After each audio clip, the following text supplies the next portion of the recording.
Don't give up. Don't give up. Don't give up. Don't give up. Don't give up now. You have way too much to lose. Don't give up. Don't give up. Don't give up right now. Oh,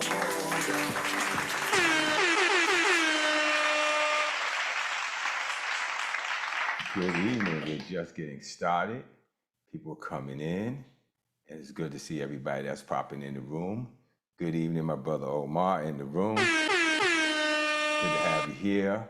Well, we're just getting started, and your family's already piling in, and I'm loving and appreciating that. Oh, what's going on? See you here. Listen, the response from the last time was so beautiful. We had like 40 people in the room. And even after people left to go to the other room, we still had like 20 people in here, and your guys didn't want to leave. I had to end it, but you make me feel so loved. Appreciate you. So Sophie, I want you to meet Charlotte because she's another birthday twin. So all three of us share the same birthday. Just to let you know that. So. Hello, everyone. Hello, Charlotte, birthday twin. So yeah, we keep it going.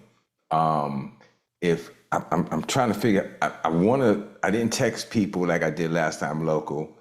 What's going on, Edmund? Good to see you, baby boy. That's my nephew.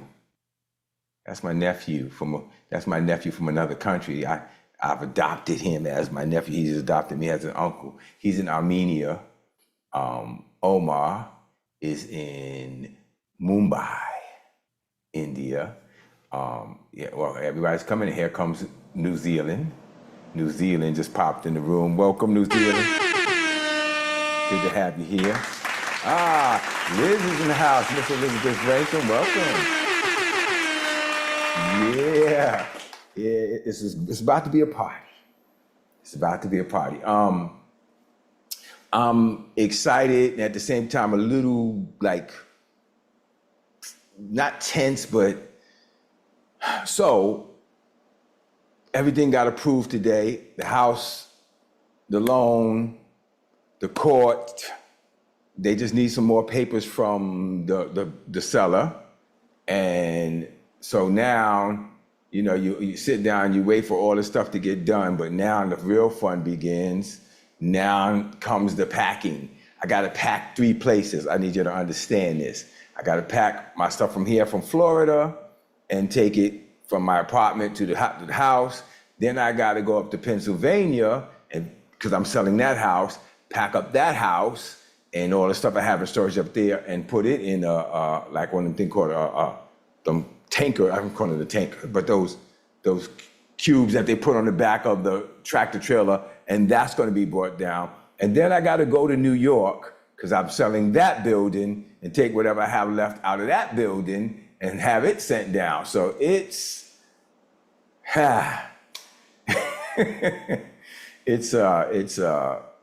little nerves there, but I'm ready. The Lord will bring me through. Harry, good to see you, baby. Now I got to give you a favor. Oh my God!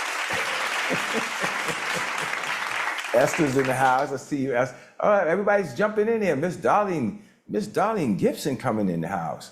Miss Gibson, what's going on? Good to see you. Good to see you. Let me give you the horn. Good to see you, my sister in Christ. It's a pleasure to see you up in my room. It's been awesome. This is going to be our third on that since we went to Zoom, and is the fourth one? Okay, well, I take it, but it has not yet been an empty room. Every time it's been filled with lovely people, and it blesses my heart. Oh, here comes Ryan. They're just piling in.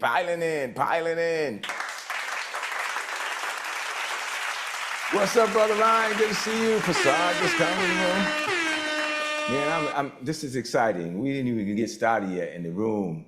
We got 2 more people just popped in the room. This is what happened when you line up with God and God line up with you. You understand what I'm saying? This has been a destiny of mine for a long time that I didn't really want to embrace, but I decided to. And I have to give a shout out to Yufang Kai from the School of Mentors and those people for just really Kai. I give I know he says he can use Kai now, but I give him a lot of credit because he pushed me to go forward. He literally said, "Dude, get out there." And I mean, I was already going live on TikTok for the past year and grew a little bit of a following. But it's one thing, and I want you to listen to what I'm about to say real close. I'm about to drop a little bit of jewels here.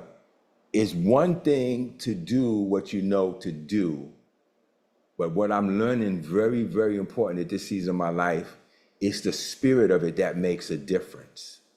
If you do things, you can do things, but you're grudging about it, you're doing it grudgingly or of necessity, the Bible says, but God loves a cheerful giver. I've done things. I've been involved in things that my heart wasn't there. Sometimes my fault, sometimes the fault of the other person.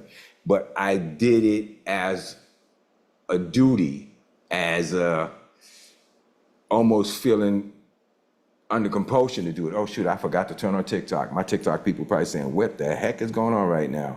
I just left them out in the cold. I'm sorry, TikTok people. I'm coming to get you. I'm coming to get you. Hold on, I'm coming. All right, go live, TikTok. Sorry, TikTok. See, I done got soon now. I done got to do Sadiddy for you, right? I didn't mean it. I didn't mean it. Well, welcome to my TikTok fam. So we're live in 3 places now. We're on TikTok, we're here, and we're also on YouTube. We're streaming live on YouTube right now too. But I tell everybody, if you want to get in the room, here's the place to do it.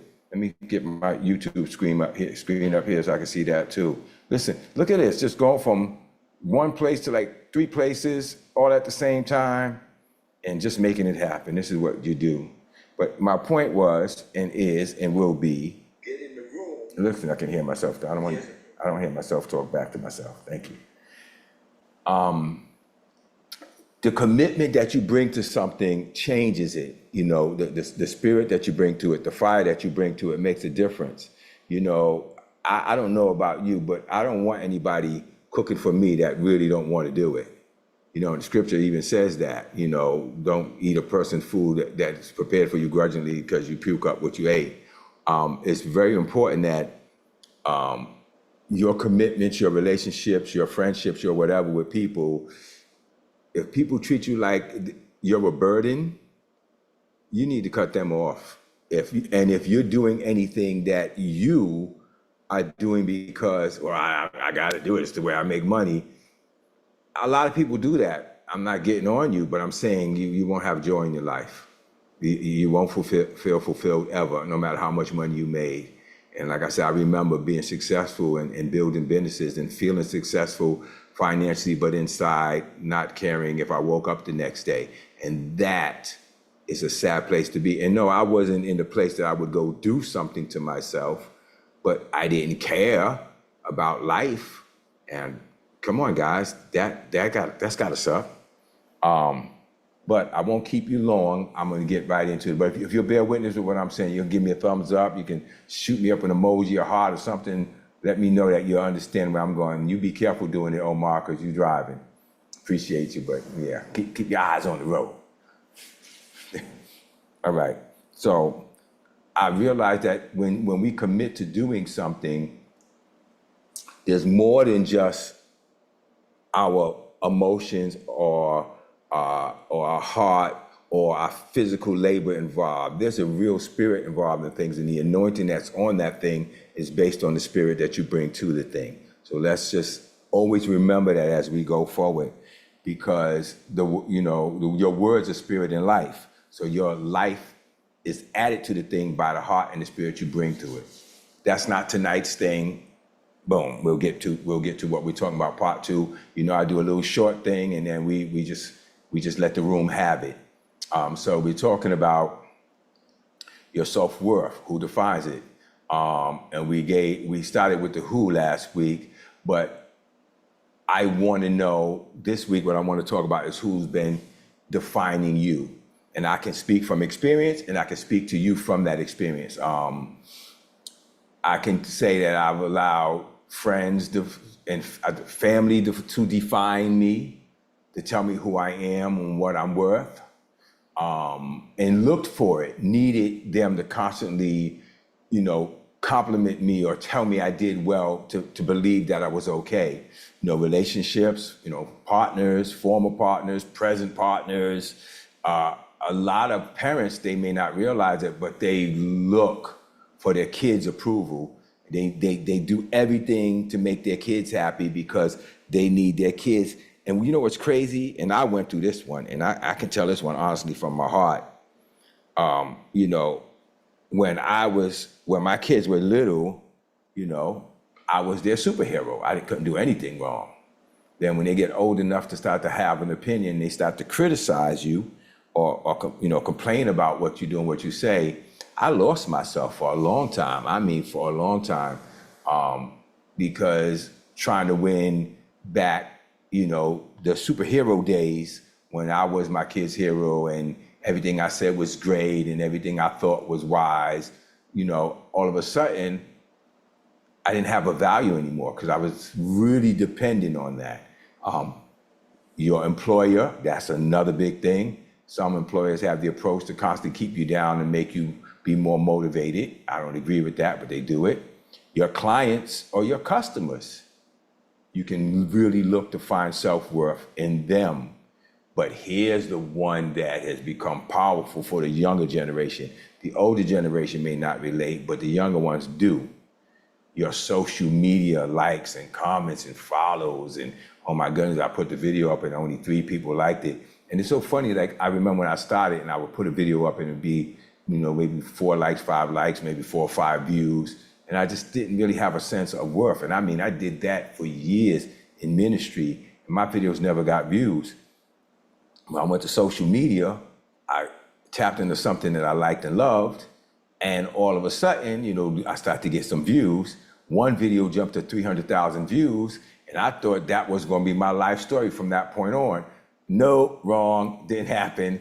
But thank God I was no longer in the place that I was looking at my social media to tell me who I was and how many likes I got and how many views I got any longer.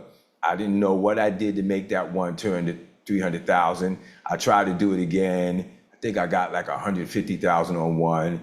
And then they averaged down around 500 to 1,000. And let me tell you what's crazy about that. You heard how I said that? They averaged 500 to 1,000. 500 to 1,000 would have had me running across the ceiling, but because one went to 300,000, 500,000, 50,000, 5,000. Now you're not excited about it. So you see what I'm saying? Using those things as markers or thermometers or rationals to show you who you are and what you are, they're fleeting, they're failing. It's not good for you. And I have these conversations because I know in my business and the things I do business-wise now, I feel like everything I'm doing is blossoming. And it's because of what I feel about myself internally, not what's going on externally, where before everything was external. But let me finish my bullet points so we can kick it. So the social media thing, young folk, please be very careful about that. Do not get caught up in the likes, the views, and the follows. There are people who got 10,000 followers and 10,000 so-called friends online and no friends in real life. That's pathetic, okay? It can be your age. Somebody talked about it on Tuesday. Your weight. She was concerned because her weight, now that she lost value, bull crap.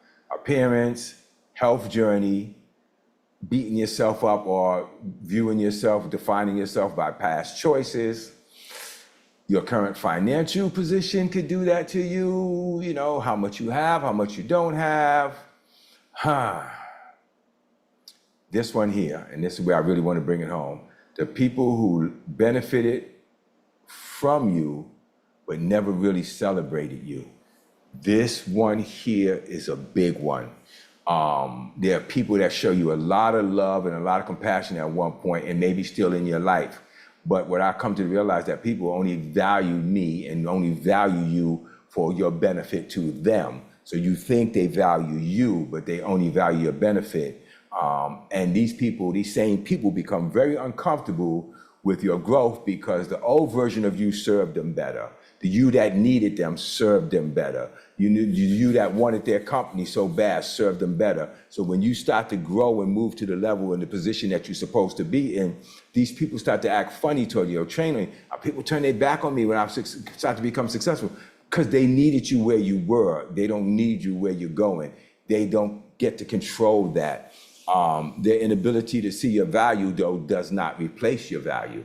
Their inability to see the level you're going to doesn't change the level that you're called to. You still called to that level of greatness regardless of what they see. And this is very, very, very important. Always keep in mind that as you go to higher levels, more people fall off. I talked about that before. I look at it like the pyramid. On the bottom, there's a lot of people. But every time you go up a level, it closes in a little bit more. And by the time you get to the top, it's probably just a very, very small circle of people, which I found at this point in my life. There's people in my life now that I talk to and I go like, I love them, but they don't fit me anymore. They don't fit in my world. I can't continue to have a consistent relationship with them because the way they think, the way their mind operates, the way they flow is like, yeah, I love you, but you and we don't kick it on the same level. And that's important, and you can feel that, and you can see them change toward you. So stop asking people with limited vision to give you an assessment or a full assessment of who you are. Stop asking people that are not even trying to become what you become to tell you who you are or to validate you. It's a very, very dangerous thing to look for people to validate you out of their own lack of validation. It's very dangerous. It's very dangerous. So if they don't feel good about them and they don't feel good about them, what makes you think they're going to talk good about you? People usually don't have a tendency to put you above them. They can't see you bigger than they see themselves. Not because sometimes they don't want to, it's just they can't. If they say the world consists of the number 5 and that's as far as it goes, and you start talking about 10, they'll tell you, no, you're being stupid, you 4. Not because necessarily they're trying to be nasty, they don't know that anything beyond 5 exists. They can't speak outside of the realm of their understanding, their knowledge, and their feeling. So look at the people that you're looking to for approval and ask yourself this one question. If I can trade my life for theirs, would I? And if the answer is no, these are not the people you should be asking for direction, counsel, and approval. Who bears witness with me? Let me see a thumb up or give me a 1 in the chat. I think that was good. I'm gonna give myself a clap. So, I want to talk about that. Who has been defining you? And I want you to think about it. I don't want you just to talk, just to talk. I want you to think about, let me just say this before I reopen up the floors. A lot of time when people get in rooms like this, they try to impress the room. Nobody here to be impressed by you. Don't do that. This room is a room where you get to really look at the things that may be hindrances. I counsel a lot of people, and I'm gonna tell you what I find. There's a flowing river full of opportunity, and they're standing down at the bottom and saying there's no water coming.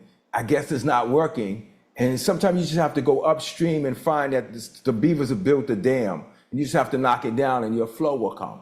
So sometimes these things in our past, these things in our history, these little thoughts that I'm asking you about right now, undealt with, will always stifle your growth. They'll keep you from being what you're supposed to be. And if you're so busy trying to get in the room and impress people and act like you got what you don't have, and I've seen that in School of Mentors. People come in the room trying to boast and brag about how much they got. And listen, I'm gonna tell you something. I'll be quiet sometime and I'll keep my mouth shut. But people that got money know people who have money, and I know they talking BS. I know they just throwing stuff up trying to impress the freaking room. It's very clear to me who's really has and who doesn't. You know, like when I'm in the room and wealthy people walk in the room, we identify each other. And some of them are way more wealthy than me, but they still look at me and say, what you've accomplished. Because they know there's an energy that comes off of a person who's winning, right? And then there's those, you know, there's entrepreneurs, and I didn't make it up, then there's the wantrepreneurs. There's those people that they want to be, you know, but they're not. And so, but they usually have the biggest mouths. They usually talk a lot. They usually got a lot to say. And every time they get a chance to talk, they will, you'll hear them in the room. They'll jump from one subject to another, to another, to another. And right away, I'm like, you ain't rich. Your thoughts are incoherent. You all over the place. You can't even stay thesis oriented. You can't even stay on the point you're trying to make. That's not a person who's found their way. That's a person that's still looking. No disrespect. But here, this is not the room to show off and try to act like you don't have what you want. You understand? This is the room to get what you don't have, to ask the real question. And what I love about this room, people come in here, they're vulnerable, they're real, they're genuine, they're not trying to impress each other, they're asking the real questions. And I'm here to answer the real questions, not to play the games. If you're already good and you already know you got your ish together, get out of my room. Get out of here. I don't want you in here. Go somewhere else. This room is not for that. This room is for the real people that have real questions, that want real. As the Bible says, for God to show the house to the house. Show me the things, the little foxes that spoil in my vine. I want real truth in here. And that's what this room is about. I see O has a hand up. So let me give you a couple of tips. Courteous, friendly, non-judgmental, and if you talk too much, I will give you well, maybe not too much, but I think you had enough point, you get the plane landed. That means wrap it up, bring it home. And if you keep talking, you get the knockout. You get the knockout belt. Get up out the room, give somebody else a chance. Okay? If you want to speak, stick your hand up in the corner, in the hand raise, and we'll pull you in. Let me make sure I open my chat so I can see who's in the chat and who's talking. First of all, I see Jonah's in here. Thank you. I think it's Ymir. Welcome. Rombell, welcome to the room. And I want to see everybody in the room that I haven't seen before. Welcome to see you, Jonah. It's good to have you. I think I mentioned Prasan, but if I didn't, Kwame just came in the house. What's up, Kwame? Good to have you. Everybody's in the house. Let's get this going. It's going to be a good night. Oh my God! Let Ola in and let us have a conversation. Welcome, Ola. Hi, everybody. Didi, thank you so much for that few tips before you open the floor about being the vulnerable. I was going to say, right? I'm going to be vulnerable and open in here now. So when we speak about self-worth, I was thinking how much worth linked to things such as identity. I always thought don't need anybody's approval. And I had certain path in my life. I had like some disability, so I was marked, and I'm an immigrant, so I have a stamina tolerance against people who I don't search for nobody's approval. That's me. But recently I start thinking there is two things what actually for me as it seemed like making a self-worth impossible for me to be fully, because let's say when I'm starting up my business, I have to go outside and meet people and network with the people, and I'm just so many years I live in the United States, I still feel like I'm a foreigner, So every time when I approach the customer or people, I still feel like I'm out of a tribe, kind of. Okay. And I cannot go back to my country. And so I never feel like it's completely my home, even though I feel like it's my home. But this is how I feel when I approach people. I don't kind of, you immigrant and you don't have $1 million yet, and you're over 40 and you just starting your business. Like, that's the number one thing. Number two thing, Okay. I don't have kids. And I always feel like kind of half worth as a woman. And when I go to communities with the females, I just can't like feel my self worth because I just don't have kids and they do. And also, I met this lady 2 days Wait, ago. wait, wait, wait, wait, wait, wait. Yeah.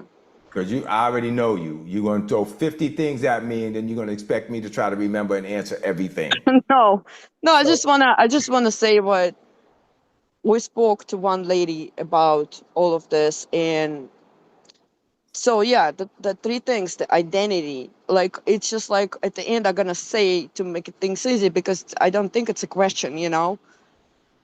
It's like seems to me what I subconsciously attracting the scenarios in my life, where I just like I have to constantly be in the search of my place. okay, so so So so let yeah. me again. Let me okay. I'm gonna give you the land of plane, and I'm gonna tell you why. You went to a few. Oh my God, you found in the house.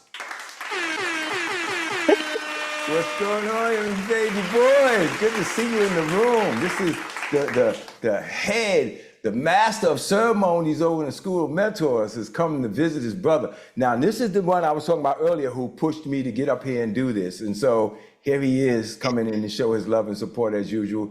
Good to see you, brother. Good to see you. Let him come on up and say something if you want to say something. Give him the mic. And then I'm coming back to you, I promise. Hey, appreciate the Hey, shout out, WD. what's up, baby? Just wanted to hop in real quick, say hi to everybody, send my love to everyone. I support anyone and everything that is going to help humanity, and that's what WD's doing. So I wanted to come in, show some love, and also pick up some game because I know you got some game, bro. But back to you, Yeah, man. we do it. Thank you, man. Thank you, man. Oh my God. So listen, let me go back to you, and this is important. You said, I feel like I'm attracting to me something, and you said that at the end, and I thought that was so huge, right? Because you're absolutely right. You are attracting it. You laid down a couple of things. I'm a foreigner, so therefore I'm not a family here. I don't feel like I have family. Then I don't have kids, and then you went on to name the reasons and the I guess the emotions, because that's what I have to call them, of why you lack opportunity. Here's my concern. You're right. Everything you said, you're correct. Because you said it. Out the abundance of the heart, the mouth speaks, and a man's life is filled by the words of his own mouth, be they good or evil. So you speaking things. You're in the country, you feel like you don't fit in, then you create your own community. You make your own people. You come in. Nellie doesn't have kids. She doesn't feel like that. You in your own mind, in your own spirit are framing the world with all the impossibilities. So a WD saying, I love this, one of the favorite ones God gave me. Those who choose to do come up with all the reasons they can. Those who choose not to come up with all the reasons they can't. And then I always ask, which one are you? You are definitely going to continue to receive what you receive until you change what you're saying about yourself. If you're the only one in the room, then change the language. Come into the room and make it your own. Come and listen. People know I'm pushing 70. And for me to be in social media, starting out doing all of this, I'm an anomaly. That's not normal. But I'm doing it because I've decided that I'm taking back this phase of my life. Somebody said to me, and then James confirmed it, like, you're not starting over. You're into the new phase with all the stuff you got. You're now going into a new phase of life. You can start tomorrow going into a new phase of life. You can choose right now with every circumstance and situation you explain to turn that around to your benefit. I don't know anybody here, so guess what? I'm going to create a world that they don't know because I'm different and invite them into my world because nobody knows my culture and my world like I do. And voila, you got a whole new group of people running into you, wanting to talk to you, wanting to meet you, want to be a part of you because you, come on, foreigners, you trust me. As far as you're not having children, well, have you decided to devalue yourself because you don't have children? Because a lot of people who have children, they love kids, but they'll tell you, some people will tell you, if I could do it again, I would do it a little, I love my babies, but you hear that. So I got a couple of mothers laughing up in here. Let me just tell you, you know, there's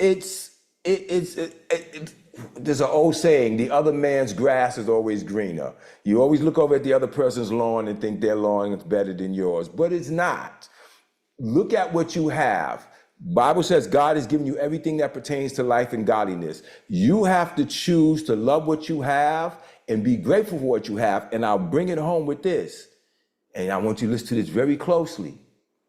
You can't ask to be blessed on what you already despise. It don't work that way. You got to be grateful for what you have if you want to see God move more. And this is an experience I know to be the truth, and I hope you receive it. Start sitting down and counting your blessings. Stop counting what you don't have. Start counting what you do have. I promise you, things will turn around. It'll turn around. You'll come back to me and you'll be singing a different song. I guarantee you that.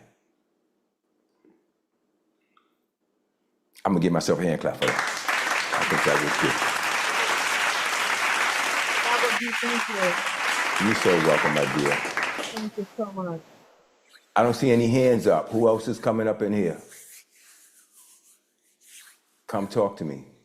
So for you, Fong, because he just came in the room, I let him know. We've been talking about people defining you or your self-worth and who's defined it. And this time we broke down who's been defining you. You know, friends, family, employers, and the big thing, social media, like how many likes and likes you don't get due, your age, your weight. You know, she's talking about the fact that children are not having children. And so what is very clear about this room is we don't allow people to come up here and brag about what they got. This is a room to be real, to be vulnerable, to answer questions or ask questions that will help you get over hurdles, not try to come in here and say, well, I got 50 businesses to make this. Nobody cares in here.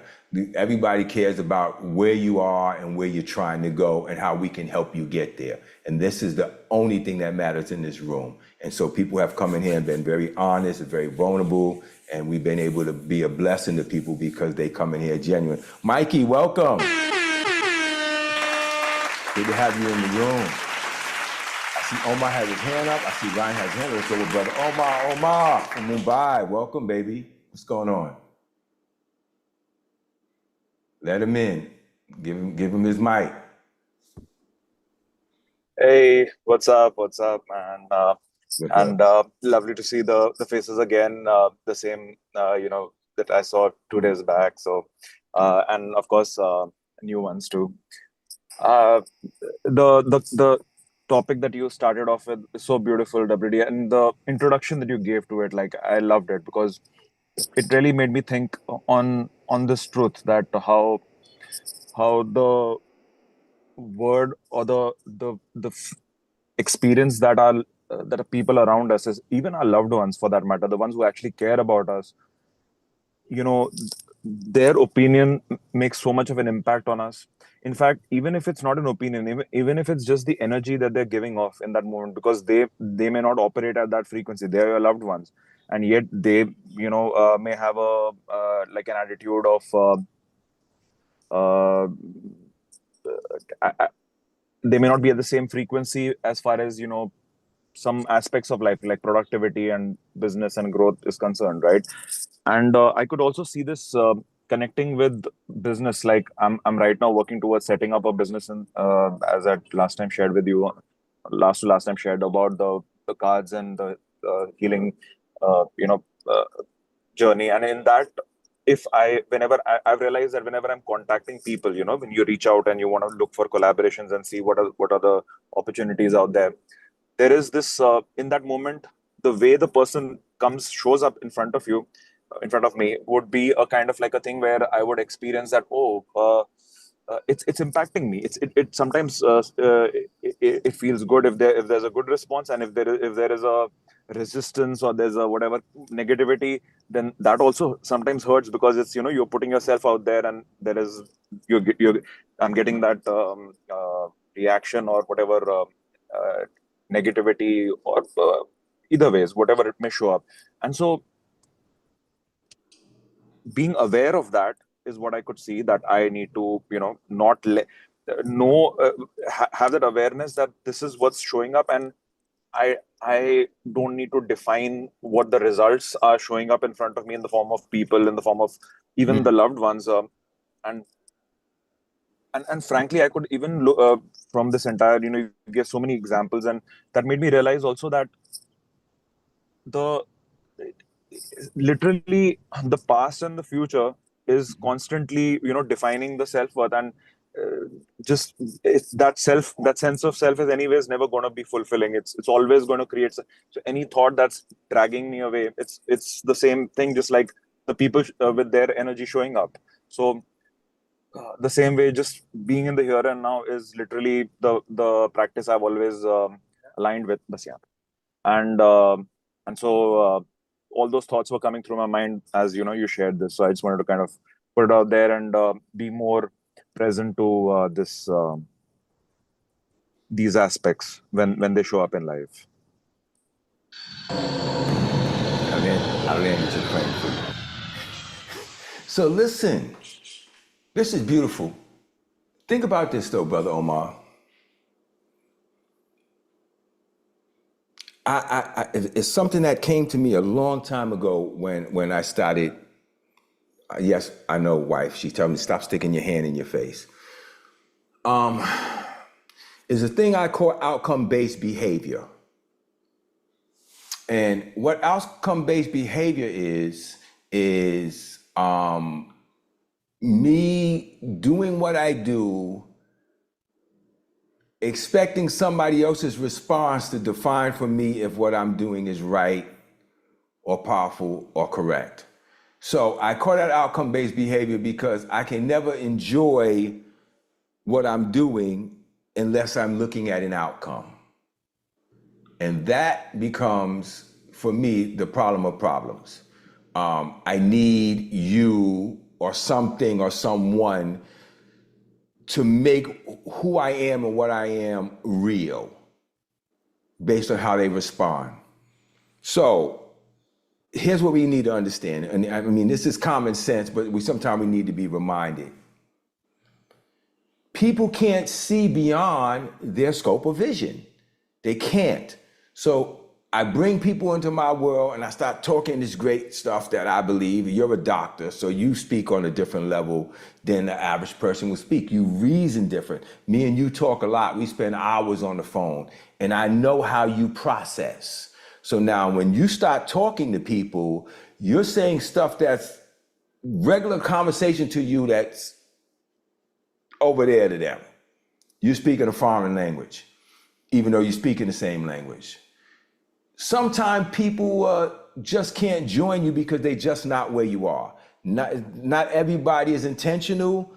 Either way, I'm learning to have the grace to say, and this may sound arrogant, but it's not. I'm a genius level brain. I was told that when I was a kid. And I have to realize that everybody don't reason like me. And even if you explain it, they still don't comprehend it the way you do. So as the Bible says, you become all things to all men. I've learned to kind of appreciate that everybody, and Brother Yufang has been like instrumental in my life with that, because me and him talk. He's Buddhist, I'm Christian, and we can talk without crashing because we can respect each other's lanes. I stopped making it my responsibility to try to bring everybody up to my level. That's not my job. My job is to feed you on the level that you're on and enjoy. If you say you full and you push away from the table, it's not my job to try to grab the spoon and shove another mouthful into your mouth. It's not my job. also, it's very draining on you to try to keep people fed in a way that they don't want to be fed. So one of my favorite sayings is, let's see if my wife knows what I'm going to say. I know those who are around me know what I'm saying about helping people. What am I going to say? Help not ask for is interference. Help not ask for is interference.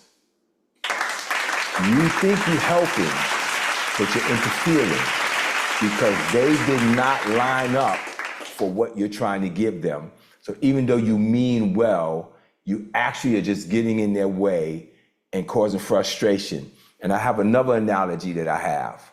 A person that's sleeping, if you turn on a light in the room, it's not offensive to them. They may turn over. But if they're pretending they're sleeping and you turn on the light and their pupils are fully dilated, it burns real bad. They'll get very irritated and snap at you. So my point is, you gotta pay attention to who's really sleeping and who's pretending they're sleeping. And these are all part of the processes that we have to grow and walk through. So, yeah. Give myself a clap for that. Ryan, talk to me, brother. You know, it's amazing that you just said that, because as I've journaled before, I was meditating on the thought of do not throw pearls to pigs, and that's the visualization that I got, is how it can be very abrupt, very abrasive, you know, for people just be hit with the truth so quick. And I mean, I can relate to that so much, of just, you know, talking to people like my mom or just like other people, where I'm just like trying to inspire an insight in them that I've felt. And, you know, draining is the right word, I think, for that. I'm trying to think where exactly I want to go with this. You said something about authenticity. I feel a strong pull towards that. Courage is another thing too, and I think it ties a lot with authenticity, something that's very relevant to me I'm right gonna cut you now. off. I'm gonna cut Please. you off. I'm gonna help you bring your thought out. But what you Please. said right there is powerful. And when I hear something powerful, I don't like to let the person talk past it and not hear the jewels that are coming out of their own mouth. Courage. What is courage? And people think courage is being bold and feeling strong and never feeling afraid and being a superhero, and that's not what it is. Courage is the ability to go forward even with the sense of fear on your body and in your mind. Mm-hmm. Fear is the ability to push through even though all your senses are not agreeing with you. Courage is not feeling like invincible when tough times come against you. Feeling afraid, having a dry mouth and your knees shaking and trembling does not denote fear. Fear is when you become paralyzed and won't go forward with what you got. So having all the senses of insecurity and all those other emotions that may try to come on you, but pushing forward anyway, that's the definition of courage. So when people talk about it to me, I don't feel, feelings have nothing to do with it. It's the action that shows what you have. So please embrace the fact that your strength is there, just the fact that you're willing to push forward anyway. I land my plane. Go ahead. Unmute him. I think he's muted out. He locked himself out. Yeah. That's I love when you do that sigh. That means you taking it in. Yeah. I know you. We've talked enough. Yes, so sir. Take your time. I have kept quiet about an injustice that was going on at work for a while. And yesterday we were having a forum meeting, and the entire time I was battling myself, like, oh, I shouldn't speak up. I shouldn't say what's on my mind. I'm gonna make some people upset. They're gonna ostracize me. I'm gonna get exiled. I'm gonna die alone. You know, all that ruminating. Towards the end of the call, there was about 5 minutes left. They were wrapping it up, and I had this moment where life just kind of paused, and I just had this experience with myself that, along with being blessed with a lot of the insights and wisdom that I've attached to over time, I decided to not worry so much about like what might happen, and instead just be fully present.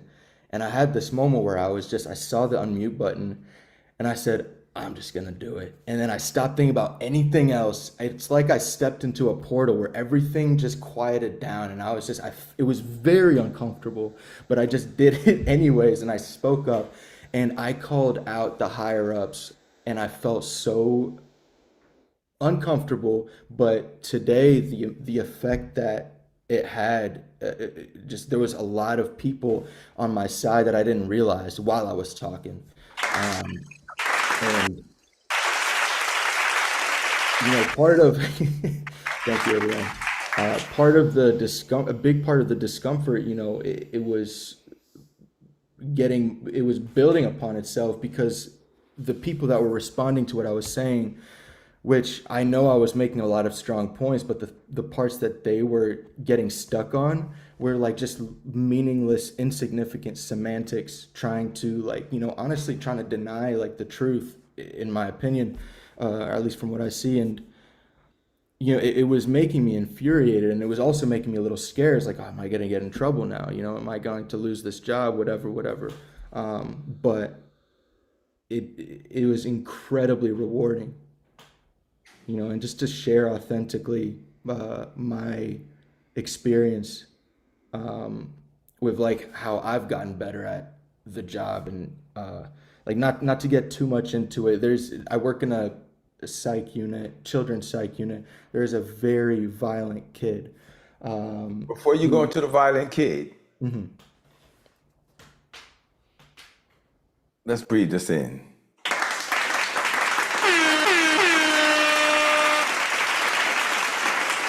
You took a step. So I'm gonna stop you before you ramble. You took a step, and everybody in the room responded to that step. You unmuted and you said, I'm gonna go ahead and I'm gonna say what needs to be said. But your thoughts were, I'm gonna be ostracized, people are not gonna like me, all the natural feelings of fear. And just like I said, what did you do? You went against them, and you stepped out, and you found a reward. And I don't want to go into everything else. I want you to stop, and I want you to bask. I want you to marinate in that a minute, because I want that now to become a lifestyle for you. I don't want this to be a once in a lifetime event and then it never happens again. Okay. Now, I don't want you to go overboard and say, okay, I'm just going to tell everybody everything I'm thinking. We want some balance. But you felt a leading, you felt something strong on the inside, and you said it must be said. The conversation must be had, and you allowed the Spirit of God to move you like you said before, you stepped into this world. And I'm telling you, that world could be yours to have. It doesn't have to be a one-time thing. That can be your life now. That can be the new Ryan. Now you can start to live a life outside of this little shell or vortex that you created, and you can smile more, and you can be happy more, and you can feel more like you are living a life, not existing in somebody else's life. And that right there, my brother, is powerful. So I see the smile on your face. That means your heart bears witness. I want you to understand that you just stepped into a new realm of you, and I want you to embrace that. I want you to block out all the clutter and all the other stuff you want to say, and just because the people that act like this and the people could be so crazy, screw them. We want to talk about you right now. You just found something, and I want you to hold it close to your heart. I want you to hold it close to your chest, because that's an experience that if you let it get away, you may not find it again for a very long time. I want you to think about it. I want you to meditate on it. I want you to pray about it. I want you to dream about it. You saw the reward of being bold. Never lose it again. Hold that close to your chest. Hold it close to your heart. Those of you who agree with me, give me something in there. Thank you. You Frank said bars, right? That's it. Oh my God! I love it every time I do it. How he goes. Yeah, that's good. This is good. That's just why I love this room. We get to have that real, yeah. Come on, Miss Liz Rankin, talk to me a little bit.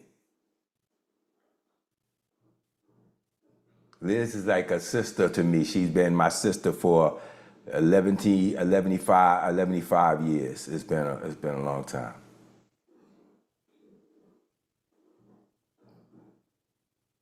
You got to unmute yourself. When they give you the request to unmute, you got to unmute.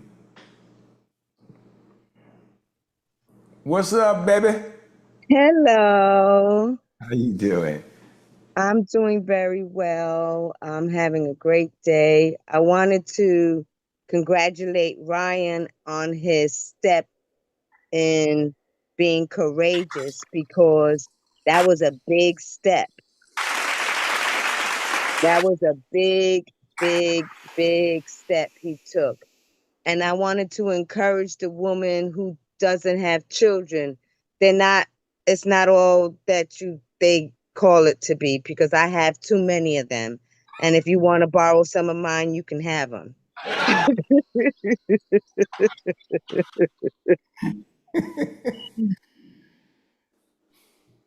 I come from a big family. I've got children that I bore and children that adopted me. Like you call me your sister. That you're not my blood brother, but tell somebody I'm not your sister, and we're not trying to hear that.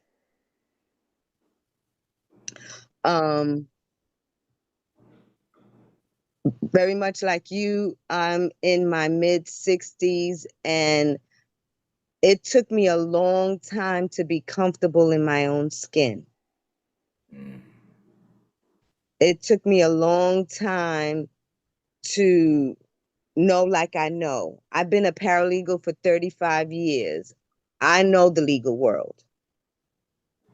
That's an arena I'm comfortable in. And I had to come to a place of confidence in what I know and who I am. It didn't happen overnight. I had to learn how to speak when attorneys, judges, politicians, people with a whole bunch of letters after their name, and I disagreed with them. I strongly disagreed with them because I listened to the clients, and then I got to come into these forums and present what the clients are feeling and saying, and sometimes they don't want to hear that. But you have to come with the confidence and with the boldness that what you have to say matters. Yes, ma'am. It's important. That's called integrity. Yes. That's called like understanding who you are and why you're there. You know, there's a saying in the street in the hood: all money ain't good money. Right. And what I've seen when people sell their soul for $1 or to keep a position, they never really even enjoy the quote unquote success that they have. I've watched so many people become quote unquote wealthy and miserable. So I love the fact that you said, even though they try to come with their letters behind their names and all that good stuff, no disrespect to that. No. There's people that don't have that will be able to talk to you in a way that they can't talk to them anymore because they've lost touch with the reality, and they get caught up in winning and losing cases, but not winning and losing people. Right. It's huge and it's beautiful that you have that heart to say, well, I want to look out for these people, and the fact that they allow you, even though they know. Here's what I'm trying to say. Let me put it in a nutshell. They allow you to do it just like they allow Ryan to speak up, because in the bottom line, people really want people around them that's going to tell them the truth. Everybody, after a while, after your level of success, get tired of the kiss butts. They don't want a bunch of people around them that just going to agree with everything they say. They want somebody around them that's going to call a spade, because once you get successful, everybody around you wants to tell you, oh, you're great, and everything you say, because they're trying to protect their job. They're not trying to protect you, your sanity, your integrity, your character. After a certain point, it becomes, I want to protect my job. So you got to keep, at least if there's one or two people, you got to put some people around you that are going to consistently tell you day is day and night is night, and not play the game with you. And that's what I've always tried to be to anybody that I'm around. And sometimes they can't take me and they get rid of me, and I'm fine with that. But for those who want it, I'm a treasure trove. You do what you want to do with that. So yeah, that's a beautiful thing. Thank you for sharing that, sis. Hassan, turn your camera on, because if you don't, YouTube is just going to show black letters. There he is. Yeah. What's So, going on, baby boy? yeah, great to see you, WD. And I have a follow-up from last week. So, as you said that self-inventory, so I did it, but now in 2 days, I thought the day I did it, after that, how should I follow through it? I wrote my strengths, I wrote my weaknesses in the Notion app, and then that's it. It nothing like I didn't follow through with the consistency, or like these are my strengths, these are my weaknesses. I didn't do anything for that. Just knowing, writing it down on the app, it didn't change a thing for me. So, what should be the way to actually utilize this amazing insight or nugget that you gave on that day? Yeah. Okay, so for those of you who don't understand what he said, I talked to him enough I can translate. I'm learning Indian accent very good. So what he said is, last week I gave you guys an instruction, I don't know how many of you followed it, to sit down and write down the goods, write down the bads, emphasize, show love to the good, and then take the bads, instead of letting them bring you down, start picking apart how you can be better with the goods, or how you can make the things that you call bads good. Also, a lot of things that you're calling bad are not necessarily bad, it's just your perspective of them. So how you begin to deal with them. So he's saying he did that and it did nothing for him, and he wants to know what he needs to do with the information that I gave you guys last week. And thank you for being honest and asking that question. I appreciate you for doing that. So let's talk about it now. Who else would like that answer? Is there anybody else who would say, yeah, I could take that answer too. I could do something with that. Good. So here's the key. You have I call it a mental file cabinet. And in your mental file cabinet, words have meanings. They have meanings. So I'll give you an example that would make sense to you. Growing up, my father figure, my stepfather, was very abusive, and he beat me and punched me and kicked me. I mean, I would go to school with my eyes closed, my lips busted. Back then, they didn't have child services. So, you just lived with it. That's it, okay? I would run away from home. Cops would take me. They'd take me right back, and then I get beat up for running away. I can laugh at it now, but it's a very sad situation. So why am I making this point? When I got old enough to start to have a religious experience, when people would say God is your father, the image that would come to me was what I knew of a father.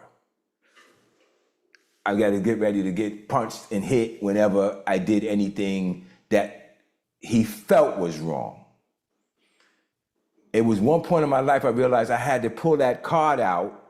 I had to redefine father on the card and then put it back in the file cabinet of my spirit, so that when I heard the word father, it now had a new meaning. We don't take the meanings that are bad meanings and redefine them so they continue to live inside of us negatively. So when you see it or when you hear it, you immediately go to this place, and we would rather just turn off, go blank, heart in our heart, come back at it angry, but not sit down and decipher why this saying or this word or this reaction makes me feel this way. What do I do to change that? So I sit down and I tell you, take those words and add new definitions to them. Sit down,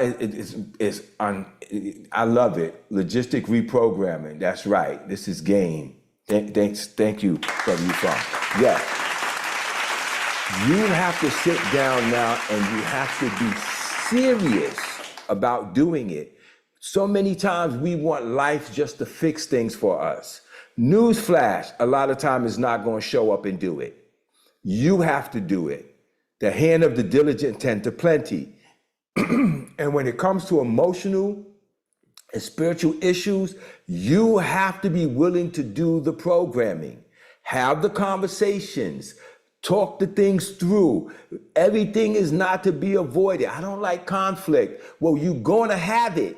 And if you don't fix those thoughts and those images and those feelings inside of yourself, every time you confront them, they're going to be conflict for the rest of your life. So I looked into the abyss and I didn't blink, right? That's what it comes down to. I'm going to go forward anyway. I'm going to face it. And you know what I find? Usually when you face it head on, is not the big bad wolf is not as big and bad as we thought it was. It's not. But you have to face it. So those words, those negative words that you have that sit in you and still have a place, it's your responsibility to sit down there and give those words a different meaning. It's your responsibility to sit down with each one. If you have to do one at a time and say, I'm going to, in my spirit, redefine what that means to me. I'm not going to let it continue to choke me and pull a life out of me. And it's a choice, because truthfully, it's just words. And I didn't want to go long on this, but I do want to say that I see a lot of hand claps and stuff, so people are loving this. I'm going to say this to you. When you think about most of the pain that you feel associated with these negative things or these negative words or whatever they are, I need you to understand something. And I'm gonna ask everybody to do this. I've been doing it a lot lately. Every time a bad feeling or something you did that makes you feel shame in the past or whatever that comes up in your mind, stop. Look at yourself. Just literally, physically, look at yourself. Get in the mirror and look at yourself and say, wow, nothing happened. Nothing broke out on my skin. My nose didn't fall off. Then go check your bank account. It didn't get any lower. It's just feelings. It's things going on in here. They don't really have any substance. They're just emotions. Then you come to the realizations, emotions are just things that come and go. Who you are. And that's what I ended, my point today by saying, what you've done and what you've experienced are things that you've experienced, but they don't define who you are. Who you are is defined daily by you. Daily. Life, as people say, life will come at you regularly. What are you choosing to do with it? So thoughts have to be mastered. They have to be mastered. They have to be controlled. They have to be grabbed in a headlock and choke the life out of them, whatever the case may be. But nobody's going to do that for you. You and I have to do that regularly. Does this help somebody? If it does, put a 1 in the chat, give me a thumbs up, shoot an emoji up the screen, whatever you need to do. This is the power that changes things. You, not life, not the world, is not going to get better until you make it better internally. None of these negative thoughts are really affecting your life. It's just affecting your mind. It's not affecting your life. And once you take the reality of that inside, everything around you begin to line up real good. Once you start to say, it's just a feeling. That ain't real. That ain't got no power over me. It's a thought. And a lot of it is stuff that somebody probably said over you, Pasan. Okay, so that's what they said. But now I'm changing it to what I'm saying. Did that help you, brother?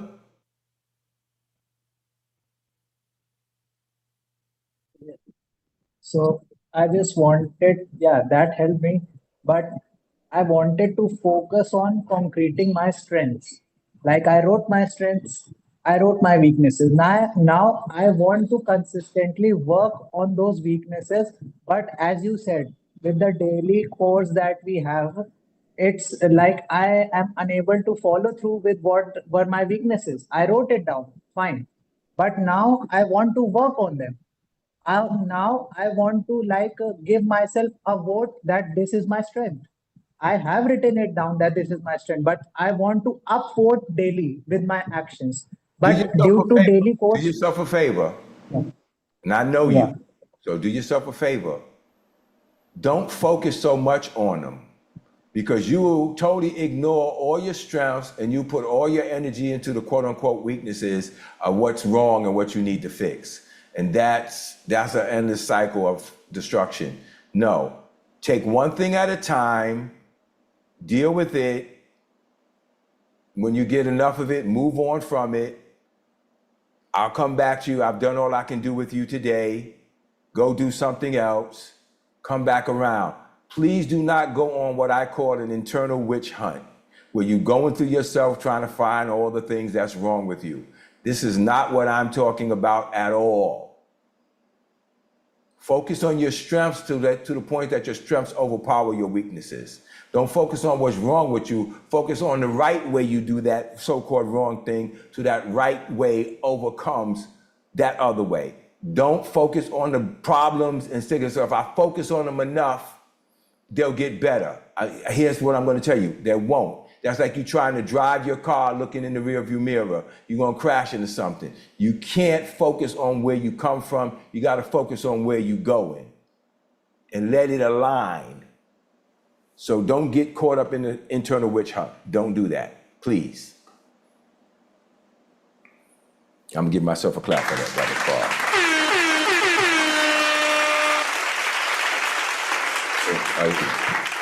Please want to put a bunch of soap bars in the chat if you don't understand it. That's our way of saying bars to each other. Come on, who's next? Get up, come on up in here. Let me know. Give me a hand to say something to me. If not, I'll call on some of you.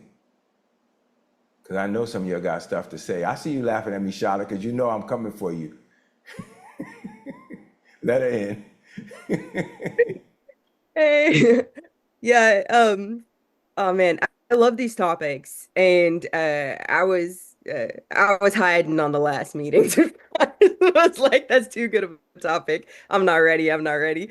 But I'm a little more ready today. So I'm just so appreciative of this. Like this combination of just getting around people that are having positive things to say and even like we've only interacted a few times actually, but it's already blessed you've already blessed me so much that I'm in this like life skills class and we have this homework and it's like a little emotionally deep and it's like processing traumas and stuff like that. And so they have this concept of make a painting and you're supposed to like paint the before and then like imagine, overcoming all the things and then paint the other side.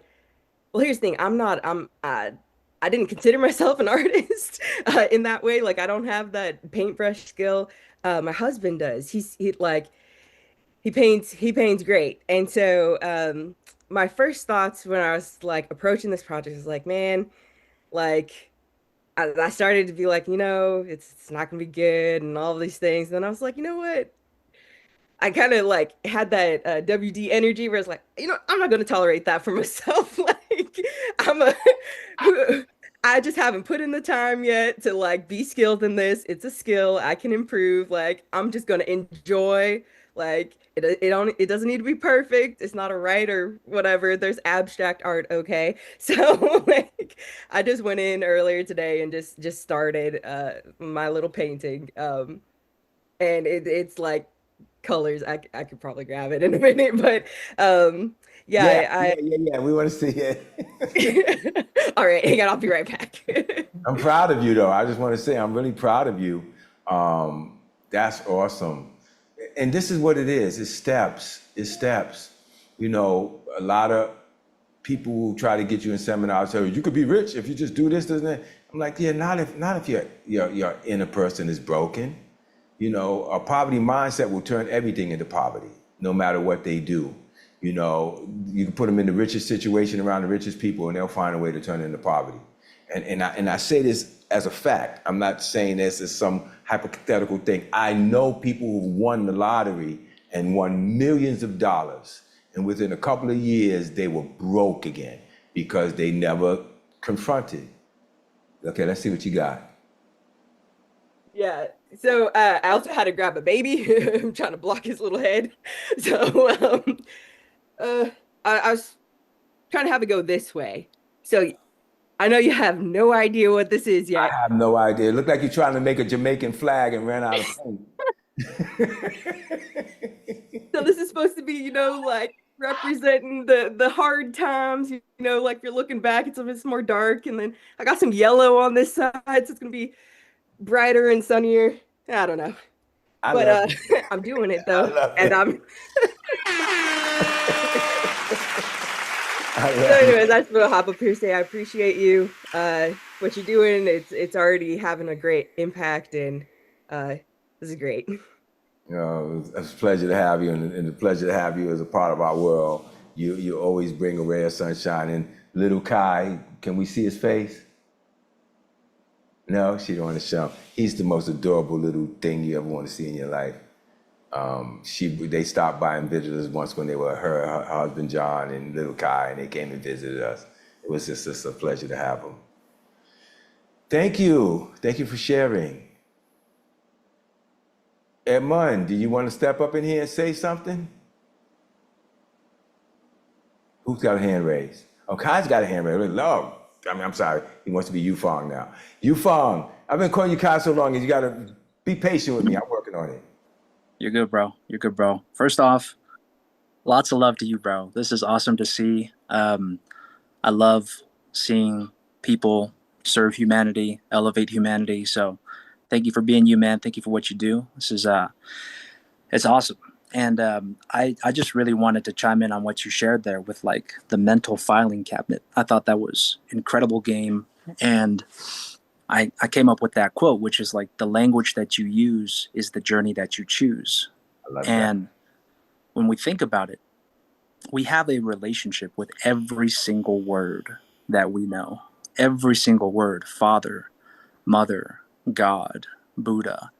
We have a relationship with every single word, and you putting the power back in our hands to determine the definition and the meaning and the feeling of each of those words, that puts like the steering wheel completely back into everyone's hands. So I love that, bro. I just wanted to share that. That was some serious game. It's like linguistically reprogramming everything that we know. And I wanted to be vulnerable and share on this topic today. I was actually very attracted to this topic: who determines your worth?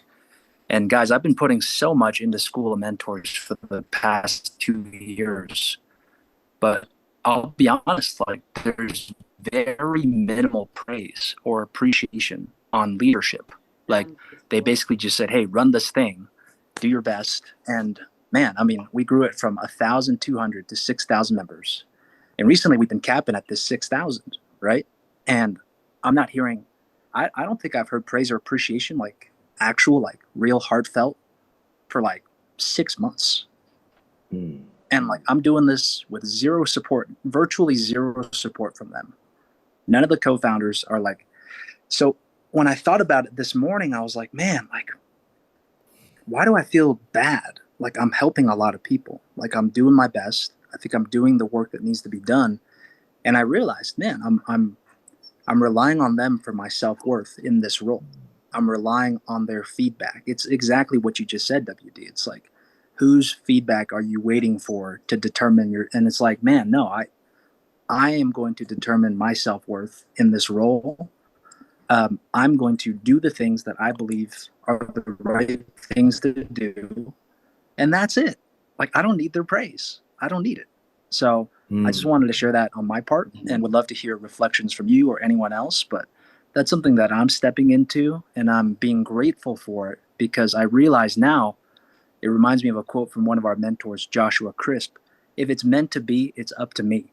If it's meant to be, it's up to me.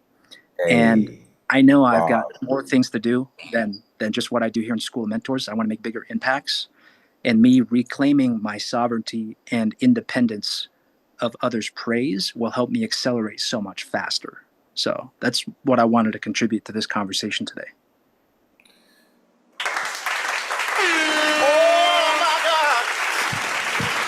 Man, this is what I love about this room. You get to come in here and do this, have this conversation, the real conversation. It touches my heart to hear you share what you shared. And you're always in my prayers, and I think about you all the time, because God has used you to help me so much to come out of a shell that I've been in. I want you to acknowledge something. I want everybody to acknowledge something he said. He hears from us. He knows that we appreciate him. But the people that hired him, I want to hear something from them. And I kind of watch it from a distance, but I watch it. They're kids. James and them, they're in their 20s. They're kids. They're feeling the wave of success and fame right now, and they're just enjoying it. They're taking in the moment. They're taking it in. So in a situation like that, you have to choose your source of strength or encouragement. Somebody was on here last night, or the night before. What was read is not, I don't have to hide it. She shared with everybody, read them. I don't know what you're calling it, but I call it read. And she was talking about how all these other things she's accomplished, but she felt because of this one area with her weight that everything else went away. And it was like, so you're gonna throw away all the value to find something in the rubble. Your power is always, and you know this, is always in you. And I had to get to a place where if everybody clapped or nobody clapped, I had to say, am I okay? So I just went through something recently that I've expressed and told on this thing that you haven't heard because I haven't been in the room. I've come to the realization, and I shared a little bit in the room, that I had dealt with anxiety attacks most of my life and not knowing what it was. I thought I would just get angry and just go off, only to realize it was that. So here's what happened. Here's what changed it. Because of the level of growth that I was seeking from God and myself, when it happened, the time that it did happen, something me realized, wait, what is that? That's weird. Where it's been normal my whole life, but today is weird. Where am I going with all of this? The need for approval from other people is being exposed to you now because you've grown.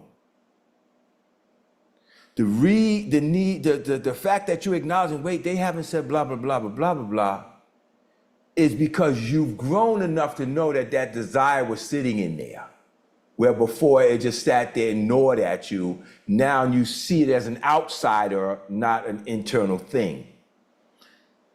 Your sense of who you are is in what you do for the people you do it for. You do it for them as a job, but the people you serve are the people you do it for. Does that make sense?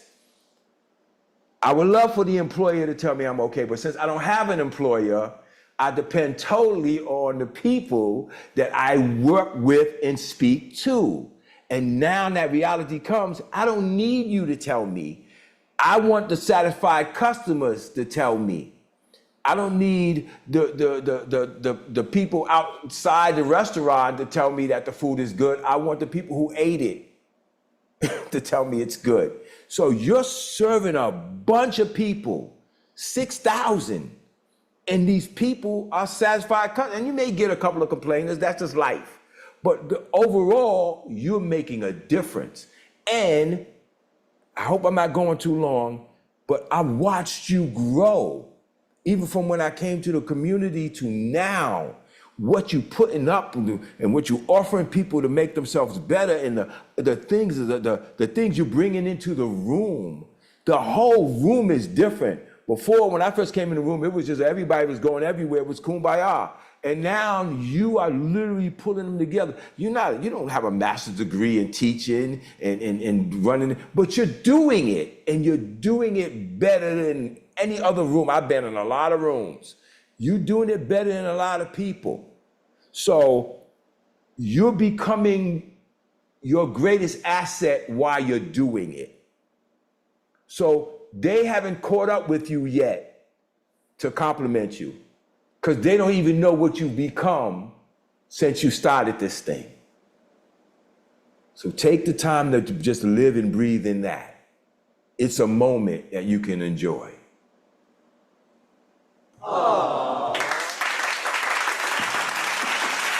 I hope that was helpful. You said you're gonna call me? Is that what you, oh no. Oh, he said turn to open his mic. Hey, WD, thank you, bro. That, I think our best friends and some of the wisest people are mirrors for us, helping us realize our own growth and helping us see things from a different perspective. So what you just shared really helped me, man. It helps me. And I've been telling myself that too. I'm like, man, why am I wanting praise from someone 4 years younger than me, right? I think part of it is just the safety aspect of it. Like when I am an employee of somebody, not hearing from them, not getting feedback, it makes me think like, hey, am I doing a good job? Are they satisfied with it? But I think you're right, dude. Like, listen to the people that you're actually serving.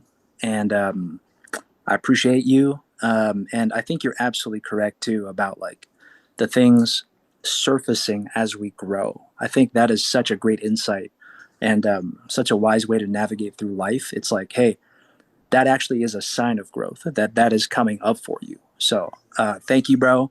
I love what you're doing here. You run a beautiful room too.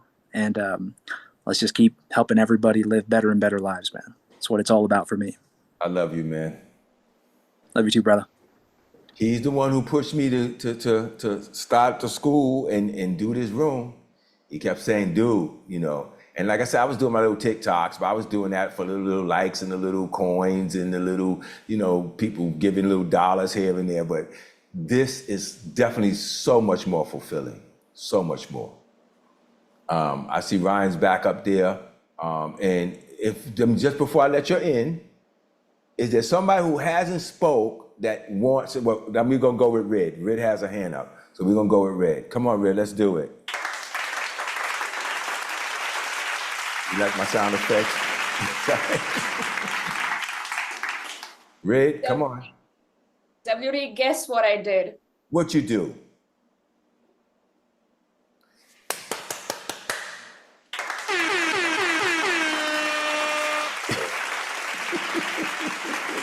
Good to see your face finally.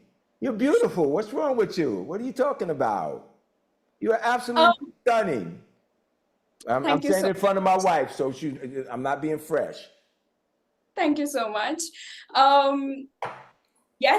Last night, what I was doing was I was combing my hair and there was this knot. I just wasn't able to untangle it.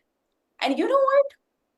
In the morning, I didn't think I'm going to chop off my hair. In the evening, I didn't think I'm going to chop off my hair. Even 15 minutes before I chopped them off, I didn't think I'm going to chop off my hair. And then I just suddenly stood in front of the mirror. Done. And that, I thought, I look so badass. That was the most coolest thing and the most badass thing I have done lately. Because I felt that myself, that I'm such a cool person, I was like, I don't need to listen it from anyone else now. And that self-worth in action. And what you said that day, that Ridhima, you are giving a load of bull crap. That was a load of bull crap. I'm loving I it. just love it. Thank you so much. I mean, I needed that day because, as you Funk said, that no one praised him for like 6 months. And I had that for like 2, 3 years. People used to praise me on surface level. And I could see the underneath intentions behind it about what they're praising me about and what they're secretly wishing for. But no one really praised me. No one really told me, you have so much, and here you are thinking that just because you put on a little of weight, you are not worth it. Mm. Thank you so much for that. I appreciate you. My God, man. I'm touched. I got to give you the R too.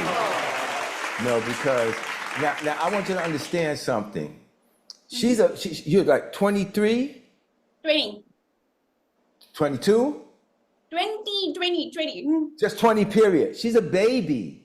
And already that just to catch that food that she needed and take it and go. I'm so proud of you right now. I'm just telling you right now, you're one of my favorite people in the community. I just love your energy and your spirit. And I'm so proud of you right now. I really am. And I appreciate you getting up here and sharing that. Absolutely. Lynn, somebody said beautiful inside and out. Look, everybody's rooting for you, baby. See? And this is what this community is about. This is what it's about. I'm literally feeling emotional right now. This is what this is about. All right, brother Yufong, good seeing you, man. Thank you for popping in. Thank you for being a part of the community. Oh, man, we love you and we appreciate you. Everybody show him some love. There you go. There's the love, baby. Whew.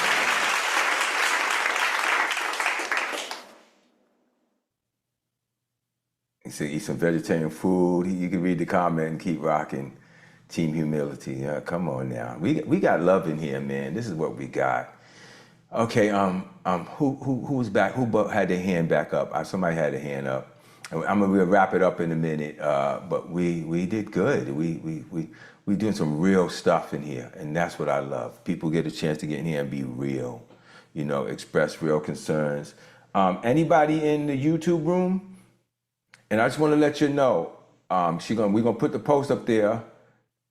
Follow her on YouTube if you want to see the replays. So you got to go to Vision. She's gonna put it in the chat. You can go to Vision Builders. We're gonna also put my LinkedIn there so you can find all of my social medias in there. It'll have the connections to the books, everything. Just follow me. Like, I'm still building. I'm still learning to build. So I don't know if anybody's in the room talking, but if they are, Nelly, you got to butt in and let me know. Let me see, anybody? Got a couple of people on the talk. Welcome people that's on the talk. If you really want to jump in, have you been putting the link inside the TikTok so people, if they want to jump in the room? Excellent. So yeah, if you want to get in you're welcome to watch. We love you either way. But if you want to get in the room and have the conversation, this is where it is. We moved it over here because we've got people from all around the world right now that join in, and there's certain countries that do not have the talk. I did not know that. So we had to do it. What's going on, Michelangelo? I see you hiding over there in the corner. Welcome to the room, baby. Good to have you here.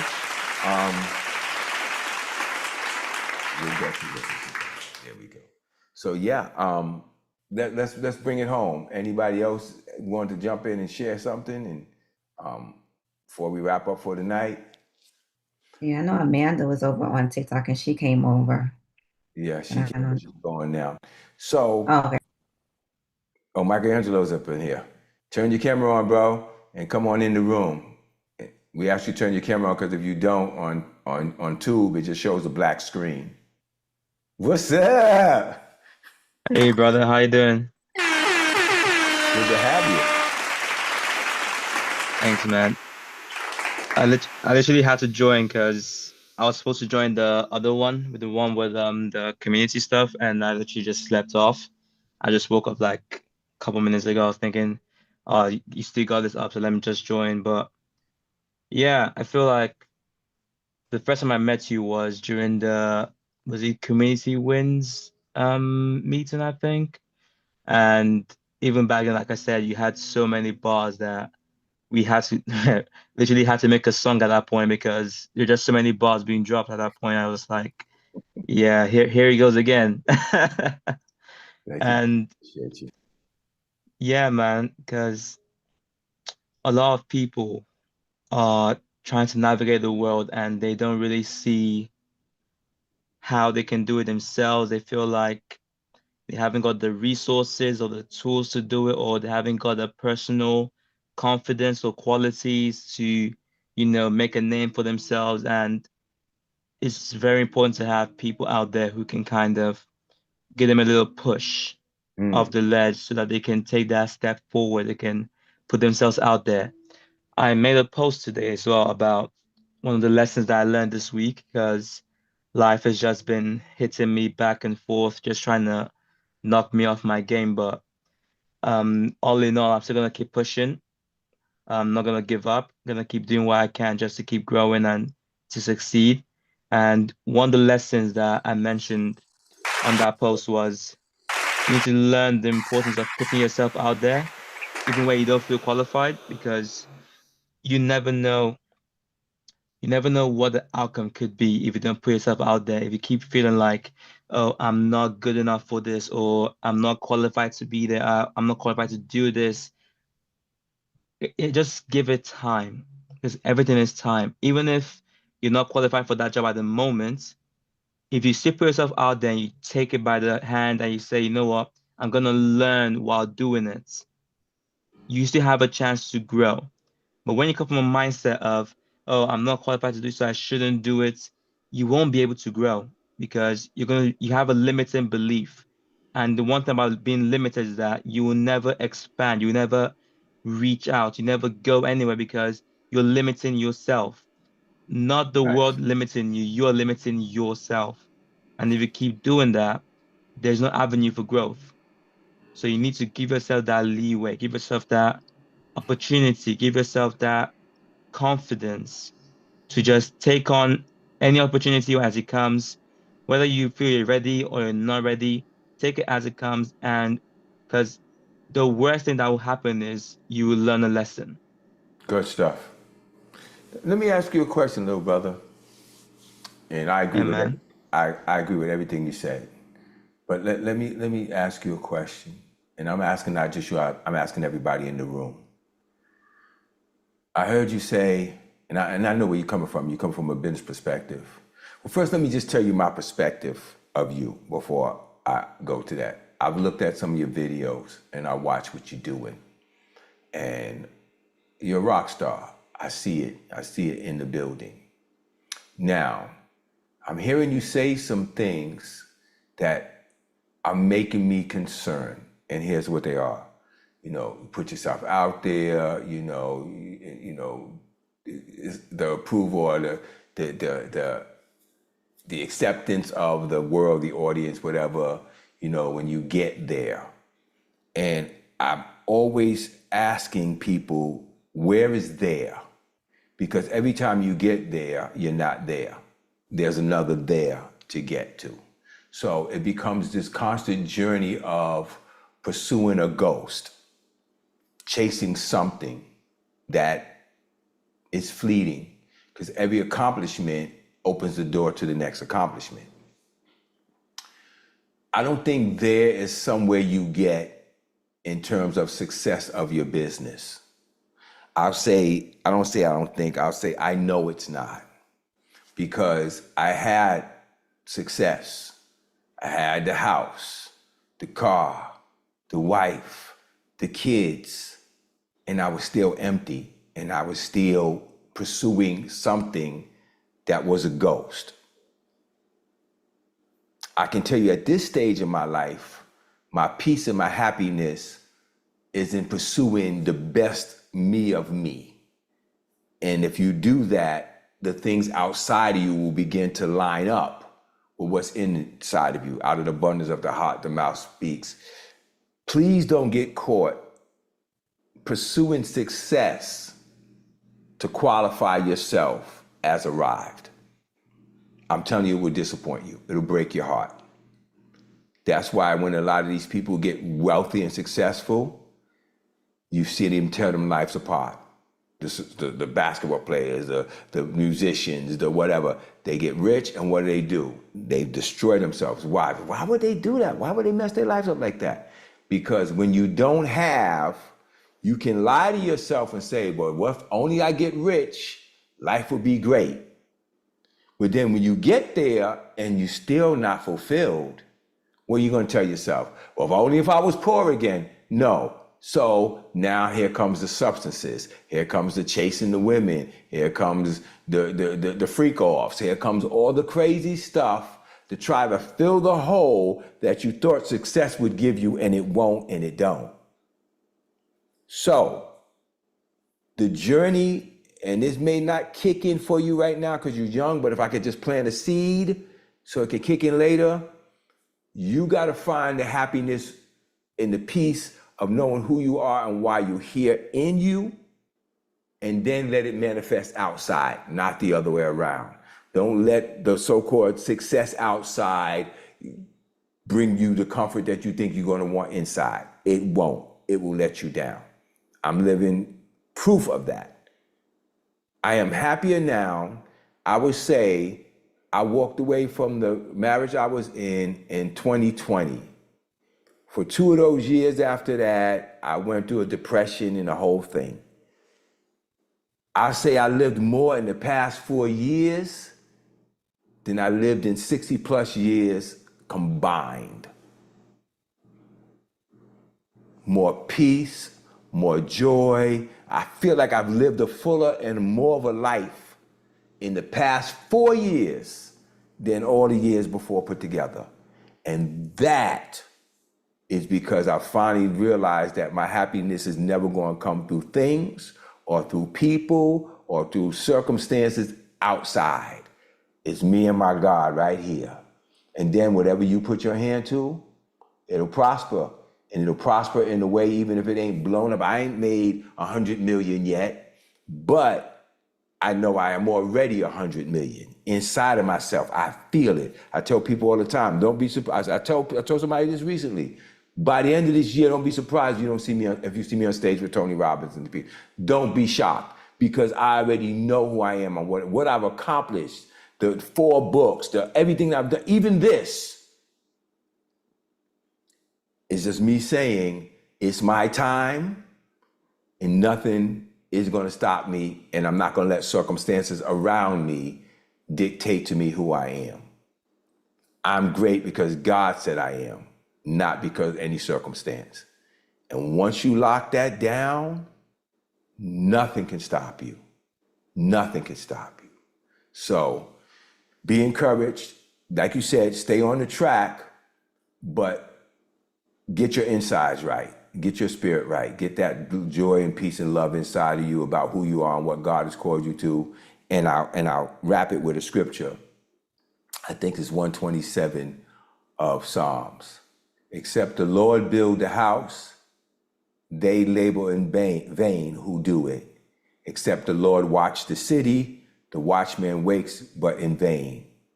It is foolish to rise early and go to bed late and eat the bread of anxious labors, for God blesses his beloved even while they sleep. And I have anchored myself in that. Unless you build a house, they put it right up there. Unless the Lord builds the house, the labor is in vain who build it. Unless the Lord guards the city, the watchman stays awake in vain.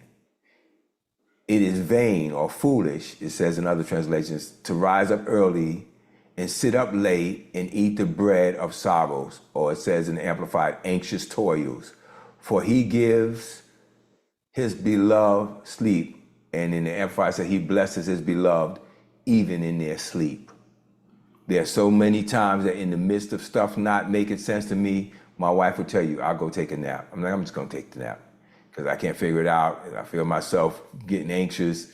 I'm just gonna go take a nap. and I let them minister to me in my sleep. I'll wake up wake up an hour or two, and like everything seems so much clearer. So young men, pursue your dreams, but don't let your dreams own you, and don't let them control you, and don't let them dictate what happiness and sadness is to you. Please don't do that. I hope that was helpful. If that was helpful, give me some hearts. Show me that we're on the same page. Good stuff. Yeah, that was helpful, man. I appreciate that. Yes, sir. You're gonna be all right. And just jump in here whenever you need me. I'm here for you. We're Thanks, doing this man. together. We're doing this together. We're winning together. Definitely. What's going on, Omar? I see you back up in here. And then I'm gonna wrap up. I'll give one more person a chance after Omar. Farid, you may want to jump in. I ain't seen you in a minute. You may want to let you in. But go ahead, Omar. All right. So, WD, what's on my mind right now is that actually a lot of the part of that question was actually answered in with what you were sharing with Michael, and I'm right now working towards this new venture business that I'm exploring, and you're aware of it, right? The healing cards, and we have spoken a couple of times about it. And I just wanted, you being the like my mentor and my the person I take guidance from on this journey. So the paths that I'm working, the actions that I'm taking, I You're just thought breaking I up. You're take. starting to break up. It's hard to hear you. Is it fine now? Maybe the That's mic better. Much it's a little better. windy, so maybe that's why. So I was just saying that like I wanted to take that the usual guidance where the path that I'm on this the steps that I'm taking. I guess I'll just give the short version of the steps I'm taking, and then just get your inputs on that, like along if there's anything to be further said about it, right? Okay. So I guess that short version would be that in order to build this, I've already discussed with you those three questions. How keeping those in mind, uh, the the approach that I'm taking right now is just finding my top 4 to 5 people who would be in this industry of making the journals and cards, and just connecting with the people who are energetically and frequency wise matching, and screening rather. When I'm reaching out, I would, if I sense that the person in front of me who I'm reaching out to is not operating from that frequency, I cut the call short as soon as I can. And that way I'm reaching out to as many people as I can. And in the process, once I find my 4 to 5 people, I know that the journey is going to unfold. Investment of $100 per month is like it's just an intuitive number that's come to my mind, and I'm kind of going with it. And of course, everything that I would earn in the process of selling those journals cards, whether through online or whether through print and just in the local market, whatever form that happens, all of that money would be reinvested, and then again back and forth. That cycle I would want to continue that. And maybe even in some ideas on the tech side are also coming up. Like just yesterday, a conversation kind of opened up. So either ways, wherever this journey is unfolding about how I can make it possible to have like 100,000 USD per month at that first, starting with the 5,000 USD per month, that milestone. And I just feel that the finding those right people is my goal right now, as I'm having fun in the process. Like I'm just enjoying myself. In fact, all I'm doing is I'm just being in the here and now, and as I'm taking action, and everything else is unfolding from there. So yeah, I guess that's the short version. So if you can, I just thought I'll take your thoughts on that. What's I don't know. any I don't know if I inputs? got the question. What was the actual question? So the question is, it's more like do you have any feedback on the approach that I'm taking that could maybe like, am I on the right track? Oh, well, I know I'm on the right track. Is there a better track? Is there a better way to approach this? Things like that. See. You. I love what you just did to yourself. I love it. You said, I just want to see I'm on the right track. I know I'm on the right track, but I just want to see. So why you messing with what you know? Like, you got the peace inside of yourself. So why would you give me or anybody a chance to F with that? You already know, and you walk it and you do it. And if you hit a wall, then come to me and say, okay, yeah, I think maybe I could make some adjustments here. But don't, okay, you ready for this? Here we go. I'm gonna clap in advance. Okay, so here's the deal. I had this image come to me a long time ago. And in this image, here's what I saw. I had this dream, I had this vision. Those of you who've been around me know it. Those of you who haven't, you never heard me share it. And all of a sudden I was depressed, I was confused, I was concerned, I wasn't sure if I was doing it right. This will also speak to you too, Michelangelo, from where you were. And I was just questioning all of a sudden, am I doing the right thing? Everything right, everything wrong, I don't understand. God, I thought you gave me this. And God took me into this kind of daze, into a vision, and he showed me. And he handed me this tablet. It was like it was made out of marble, but it was clear. It was beautiful and shiny. And he said, this is your vision. And it had writing on it, and he handed it to me. And he said, now here's what you did. You gave it, and he showed me, I gave it to this person. I said, so what do you think? And he said, yeah, I like that, but, and they erased that. And they said, I think it could be this. And then I gave it to another person. And said, yeah, I see what this, but no, maybe, and it passed it around to several people. And when it came back to me, he said, what's wrong with it? I said, it's dirty. It's smudged. It doesn't look, it had fingerprints all over it. Then he gave me back the original one and put it next to it. And he said, see the difference? And I said, yeah. And he said, when I give you your vision, keep it to yourself to keep it pure. Don't let a bunch of people handle what I give to you, because they'll pollute it.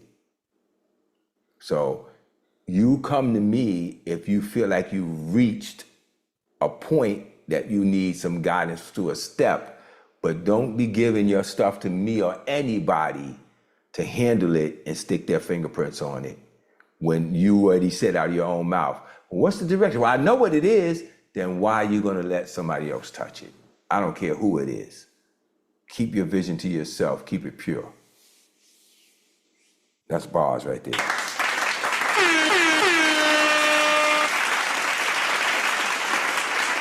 I think we want to say it one more time. Yeah, thanks so much for that. You said it in the first line as you went into the explanation about why would you, I don't know if I'm recalling it the exact way, like why would you take an opinion from someone unless there is an actual specific challenge that I'm facing, right? I think that spoke to me, because I can see that, of course, while I'm taking guidance, mentorship, I'm taking, advice, and I'm taking inputs from you, from the universe, right? There is also something to be said about believing in what actions and steps I'm taking right now. Mm-hmm. And then when I'm actually hitting a specific wall with a specific challenge that says like, okay, I'm not able to connect with so-and-so, or hold on. Let me cut you off. Let me cut you off a minute. Yeah. Because you just made the point. You don't have to go even to the details. You have a specific leading. You don't even give yourself a chance to trust your own leading when you start asking other people to give you their opinion. So how are you going to get clear and sharp on your leading if everybody else is touching it before you even try it? That's your leading. You have to learn to depend on Ryan. This is speaking to Ryan. You got to learn to depend on and trust the leading of God inside of you and get strong with that. That's crucial. I want to be able to hear the voice of God. So I'm going to tell you another story, if you don't mind. So there was a time I was poor. I was really struggling. I mean, I'm really trying to get my business off the ground. I had an office downtown in Manhattan. I was about to get evicted, and I was and I was taking the train then, I had no car. And I was coming to work, and every time I would get off the train, I would hear God give me a direction. And I was on 53rd Street between 8th and 9th. He would say, get off on 59th Street, go over to 9th, come down 9th and come into the block. And I'm like, ooh, something's gonna happen today. I'm gonna meet Quincy Jones. Something's gonna happen. Nothing. I just wound up at my office. Same eviction note sitting on the table. And then the next day he would say, okay, no, get off on 7th Avenue, 53rd Street, walk across, walk up, go over, go that way. And I would do that. Nothing would happen. And that went on for like almost a month. Go this way, go that way, go up, go down, go to 42nd Street and walk up, just all of this. And finally one day I just said, okay. What is this all about? Because nothing is happening. Why are you telling me to go these different ways? He said, something did happen. I taught you how to listen to my voice and follow it. Don't always look for the outcomes you expect. Just learn to obey me when I tell you to do stuff. And my wife is on here and she will tell you the things that happen all the time. You know, literally, like not even a month ago, I wasn't even talking about buying a house. And literally we got the confirmation the day that we can close next week on my first $1 million house. And I had no intention. I was like, I don't have the money. I'm not ready. But God said, do it. They sent me, how many houses did you look at? One. The guy sent me the picture. I was like, that's the house. I got on the plane. I got shot direct down from Pennsylvania, came right down to here and went to go see the house. And I was like, I'm gonna make an offer. And I made an offer. And I was panicking, like, God, I've just saved up this. I'm gonna tell you, when the houses get up to a certain amount of money, they don't take 10% down, it's 20. So you do the numbers. I'm like, I'm just saving this up. God was like, yeah, you're gonna do it or you're not. And I just looked at my wife and said, we're gonna do it? She said, I believe God delivered this house to us. And we just did it. Now, what if I had asked people, nah, but you've been saving your money. How much you saved up? Yeah, I don't know, you have to take a big part of that out. And I don't know, the expenses on that. And you did, and you sure you know responsibilities and that. And all of a sudden now I'm walking around questioning the leading. I didn't ask anybody anything but my wife. That's it. I didn't want anybody else's opinion. I didn't care. I kept it quiet. I kept it to myself. Nobody knew I made the offer till the offer was made.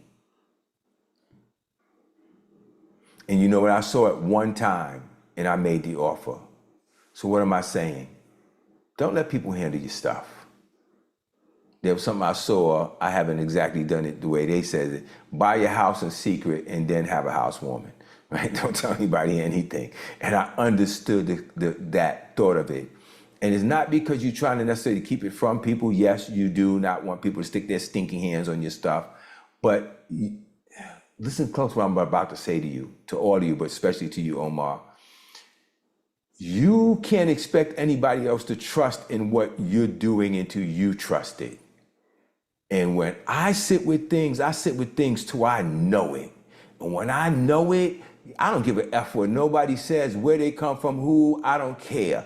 I'm going forward. And listen to this. I'm getting real passionate right now because this is real. I saw 2 videos that I saved. I did one that I spoke on it. Shark Tank. Billionaires all sitting up there. Wealthy people. 2 products that they said is garbage and ain't going to go nowhere. One was the Ring doorbell. Every one of them passed on Ring. Every one of them passed on Ring. And he kept going. And then a couple of years later, he closed a $1 billion deal. You know the other one they passed on? They said it was garbage. The guy was in our room speaking to us. That soda that he sold to Coca-Cola for $4 billion. What's the name of it again? Poppy. The whole Shark Tank passed on Poppy. Mark Cuban said, this is disgusting. It's the worst tasting stuff I ever tasted in my life. This is garbage. Every one of them passed on it. So now imagine I'm saying, well, they're rich. No, they grabbed the smiling sponge. No, Barbara bought the smiling sponge. They didn't pass on that. Barbara got that. And she did real good with that. Barbara Corcoran got the smiling sponge. But they all passed on Poppy and they all passed on Ring Doorbell. All of them. So I'm bringing this up for a reason. You went to them.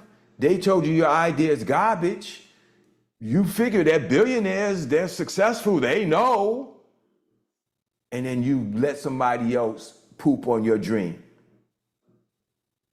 When you walk in the room, when I walk in the room with something I'm doing, I make sure I know it to me first. I know it to me. And you can't tell me, you can say what you want to say. I'll say, you go screw yourself. I know what I know. And you can't stop me. So, I'm talking a bit, but it's my room. I literally, since I started this process a few months ago with the books, I've only been in the School of Mentors, not even 4 months yet. I came in the room saying, no, I'm not coming here to be encouraged by anybody that I could do what I came to do. I came here to get direction how to do it because I'm going to do it. And I came in here, with the fire. Like, I know what I'm doing. I'm not asking you. I didn't come to ask Kai, James, or anybody to validate me. I was already validated. I wanted to know what steps I can take to get here. And here I am. And I did 4 books in 4 months with my team. And I told people, and we spoke to a couple of people that's trying to guide me and said, you gotta start off, you might have to do maybe a year or 2 of free gigs just to get yourself known. And then I'm like, yeah, that's not happening. That's not happening. Get the heck out of here. I don't have to start from scratch like that. I already built 2 7-figure companies. Get the F out of here. I'm not doing that. I'm not doing that. I will be paid. What I do free is this right here in this room, because this is my seed that I'm sowing, and you guys are also my practice. I get to practice what I'm doing, but I'm already here, bro. You can't tell me that I'm already here. And I already said that my first gig got to be $4,500 and up. I'm not doing the free gigs. I'm not doing the $200 gig. I'm not freaking doing it. I don't need to do it. If I got to do that, I can stay home. I got money. I don't need to go running out chasing stuff, but I did what I need to do even to get to this place. If those of you are on here that know me, Kwame, you here, Lindsay, you here, you heard me say for years that before 20 was the 20 that I would make $1 million. I told you I would do that. It's never impossible, but you got to know it. That was a long speech, and I'm sorry if I went too long on y'all, but you'll like it. Well, good. Amen. Amen.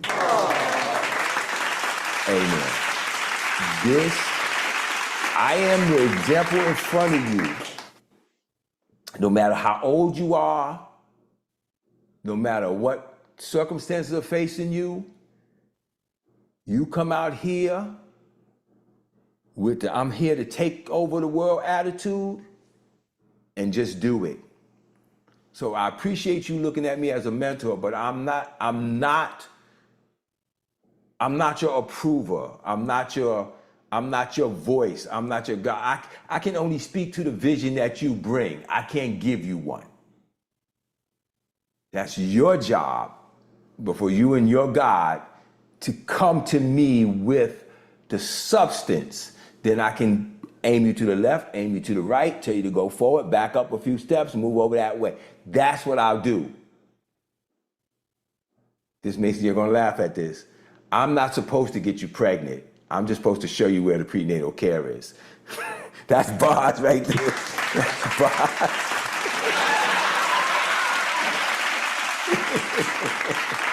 I can show you how to take care of it, but I'm not supposed to knock you up. You're supposed to do that on your own. That sounds weird too, but work with it. Guys, listen, this has been a beautiful night. Oh man, I have to put this in here because Rid asked for it. She asked me for the theme song. So I just sent you the YouTube link of Don't Give Up by Namid. She said, I rock with that. I need to know where that song is. So I just put it in the thing. I just want to tell you guys, follow me on YouTube. Vision Builders, put it in the link in there. Go to the YouTube so you can see the video, the playbacks. Follow me, subscribe, support, right? Support. I ain't in here begging for money. So support. This is how you support me. This is how you give me. And those of you who did give me testimonial videos, I appreciate you. I love you for them. They all getting ready to get used on the website. You guys are the best. Listen, we're here to take over the world, and we're going to do it. And we can do it. And you can do it. And God has given you everything that pertains to life and godliness. So you don't need to get anything. You already have everything you need in you. You ready? Let's grow. Don't give up now. Don't give up. No, don't give up now. Don't give up now. Don't give up right now. Hold on. You will not lose. You can fly if you just decide. Never let nobody get the best of you. Try to tell you what you can and cannot do. Your momentum will set you out the two. If you really just believe, I tell you, you can fly. If you make up your mind, don't give up. Don't give up. Don't give up. Don't give up. Don't give up. Don't give up now. You have way too much to lose. Don't give up. Don't give up. Don't give up right